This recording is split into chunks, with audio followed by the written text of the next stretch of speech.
안녕하세요. 시청자 여러분께 건강 솔루션을 전해드리는 TV닥터 처방전 이승재입니다. 뇌혈관의 문제로 급격하게 뇌조직이 손상되는 질환 뇌졸중. 갑작스럽게 찾아와 심각한 후유증을 남기는데요. 오늘 이 시간 우리 몸이 보내는 뇌졸중의 위험 신호를 알아보겠습니다. 신경과 전문의 권지연 선생님과 함께합니다. 안녕하세요. 안녕하세요. 네, 선생님. 뇌졸중 얘기는 많이 들어봤는데요. 구체적으로 뇌에 어떤 문제가 생기는 거죠? 그러니까 뇌졸중이란 뇌에 산소와 영양을 공급하는 혈관이 막히거나 터져서 뇌 조직이 손상이 오고 그에 따른 운동장애나 감각장애, 실어증 같은 언어장애, 그리고 의식장애 같은 신경학적 장애가 갑자기 발생하는 뇌혈관 질환을 의미합니다. 네. 뇌졸중은 크게 두 가지로 분류가 되는데요. 뇌혈관이 터져서 생기는 뇌출혈과 뇌혈관이 좁아지거나 막혀서 생기는 뇌경색이 있습니다. 전체 뇌졸중에서 뇌경색이 차지하는 비율은 약 한 70에서 80%에 이른다고 합니다. 네. 그러니까 뇌출혈에는 주로 이제 고혈압에서 생기는 뇌내출혈하고 뇌동맥류, 흔히 꽈리라고 알고 계시죠? 그런 뇌동맥류가 파열되어 생기는 지주막하 출혈이 있습니다. 그러니까 뇌졸중은 뇌의 어느 부분에 생겼느냐에 따라서 증상이 다르게 나타나는 것이지 이게 뇌출혈이냐 아니면 뇌경색이냐에 따라서 증상이 다르게 나타나는 것은 아닙니다. 그렇군요. 뇌출혈과 뇌경색으로 나뉘고 뇌경색이 좀 다수를 차지하고 네, 맞습니다. 어디에 생기는지가 문제군요. 맞습니다. 알겠습니다. 그러면 이렇게 뇌에 문제를 일으키는 위험인자들에는 어떤 게 있을까요? 고혈압이나 당뇨병, 심장병이나 고지혈증, 흡연, 음주, 비만 등이 있습니다. 네. 실제로 전체 뇌졸중 환자의 한 60에서 70%가 고혈압을 갖고 있고요. 고혈압이 있으면 건강한 사람에 비해서 뇌졸중의 위험이 한 2배에서 4배까지 증가한다고 되어 있고요. 특히 이제 당뇨 환자의 경우에도 2배 정도까지 높은 것으로 알려져 있습니다. 차이가 제법 많이 나네요. 네, 많이 납니다. 네, 저희가 알고 있는 대부분의 성인병과 흡연, 음주가 다 영향을 주네요. 맞습니다. 네. 뇌졸중은 대처하는 시간이 정말 중요하다고 하잖아요. 네, 맞습니다. 골든타임이 얼마나 되나요? 그러니까 예전에는 정맥으로 주는 혈전 용해제죠. 그게 발병 3시간 이내, 동맥 내 혈전 용해술은 발병 6시간 이내 치료를 해야지만 예후가 좋다고 했고 네. 이 시간을 골든타임이라고 했습니다.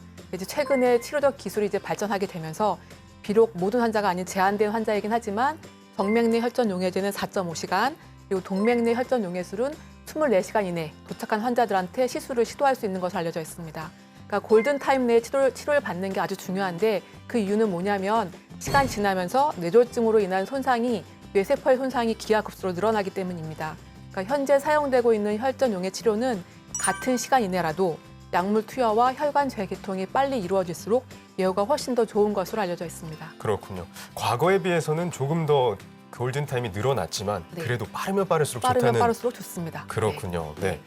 자, 그러면 뇌졸중인지 아닌지를 빨리 알아차리는 게 또 중요할 것 같습니다. 어떤 증상들이 나타날 때 병원을 찾아야 될까요? 제일 중요한 건 갑자기 나타난다는 게 특징입니다. 네. 제일 흔한 증상은 한쪽 팔다리에 힘이 없거나 한쪽 팔다리의 감각이 둔해지거나 말을 못하거나 못 알아듣거나 발음이 어눌해지는 증상, 술을 먹지 않았음에도 어지럽고 술 취한 사람처럼 비틀거리면서 걷는 증상, 갑자기 물체가 2개를 보이거나 한쪽 눈이 잘 안 보이는 증상, 갑자기 두통이 있으면서 속이 울렁거리거나 토하거나 아니면 의식장애, 삼킴장애 같은 증상이 생길 수 있습니다.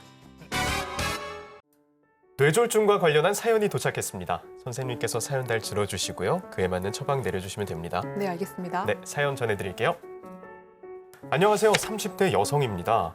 일하랴, 살림하랴, 육아까지 챙기다 보니 정작 제 몸은 챙길 여유가 없었습니다. 그런데 최근 손발 저림 증상도 있고요. 눈꺼풀과 입술이 떨리는 증상도 몇 번 있었습니다. 가볍게 살짝 그러다가 마니까 그냥 피곤해서 그런가 보다 넘기긴 했는데요. 문득 저희 할머니께서 뇌졸중으로 엄청 고생하시다가 돌아가신 게 생각났습니다.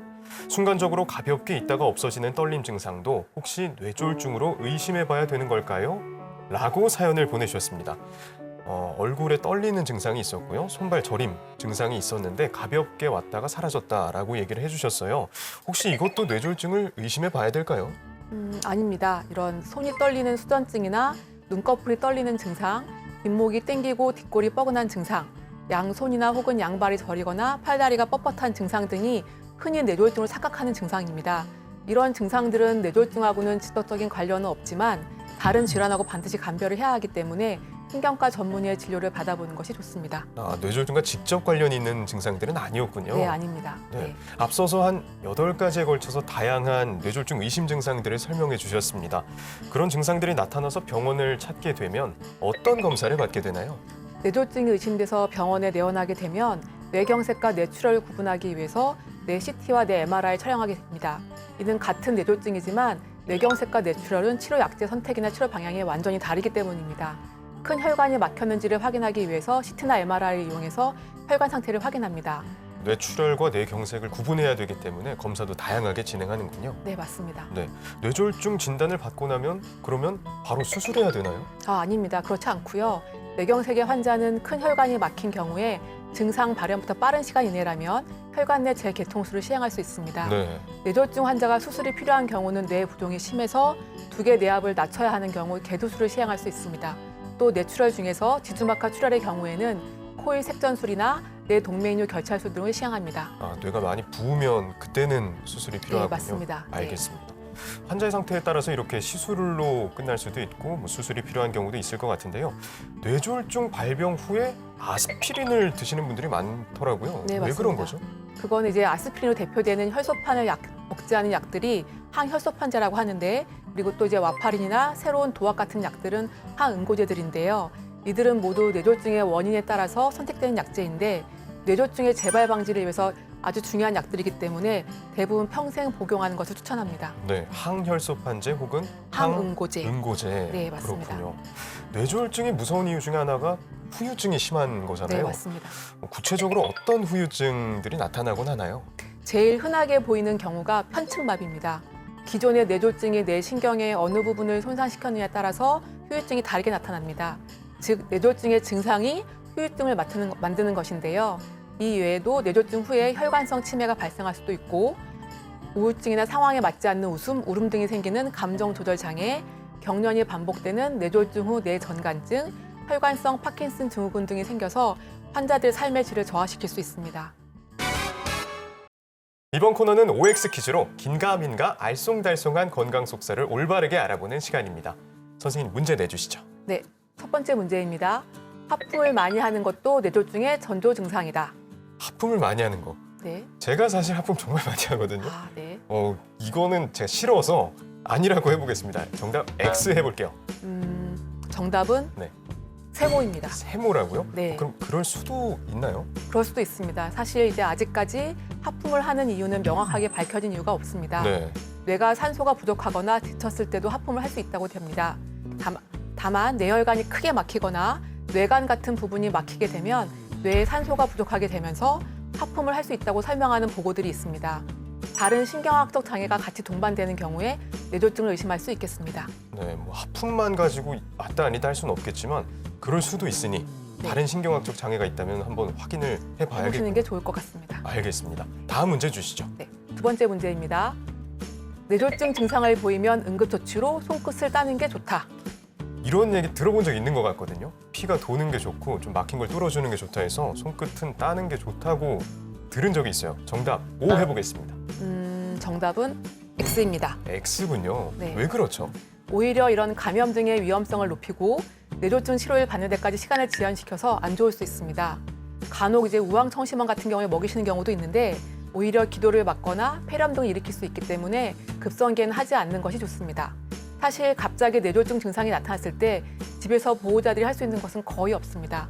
일단 뇌졸중이 발생하게 되면 가능한 한 빨리 급성기 뇌졸중 치료가 가능한 병원의 응급실로 내원하시는 게 좋을 것 같습니다.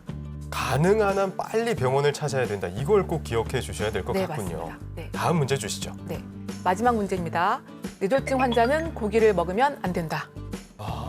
그런데 뭐든지 편식하지 않고 다 잘 먹는 게 건강에는 좋을 것 같거든요. 정답 X 해보겠습니다. 네, 정답은 X입니다. 드디어 맞췄네요. 네, 드디어 맞히셨습니다.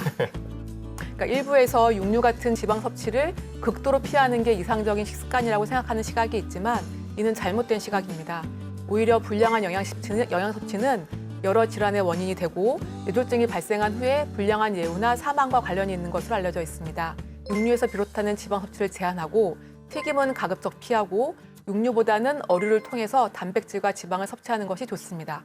또한 육류 섭취 시에는 살코기 위주로 드시는 게 좋겠습니다.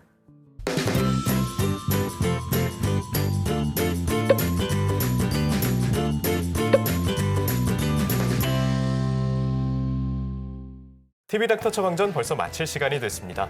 마지막으로 한 말씀 부탁드립니다. 네, 지피지기면 백전백승이란 말이 있습니다. 뇌졸중의 치료에 있어서 무엇보다 중요한 것은 예방입니다. 평소 뇌졸중 예방을 위해서 금연, 금주, 혈압, 당뇨, 고지혈증, 심장질환을 잘 관리하시고 뇌졸중의 증상을 잘 숙지하고 계시다가 의심되는 증상이 생겼을 때 가능한 한 빨리 119를 통해서 뇌졸중 치료가 가능한 병원으로 오시기 바랍니다. 가족이 올 때까지 기다리다가 골든타임을 놓치는 안타까운 상황은 피하셨으면 합니다. 네, 선생님 오늘 말씀 감사합니다. 네. 다음 주에도 유익한 주제로 돌아오겠습니다. 대한민국 모두가 건강해지는 그날까지 TV닥터 처방전 다음 주에 만나요.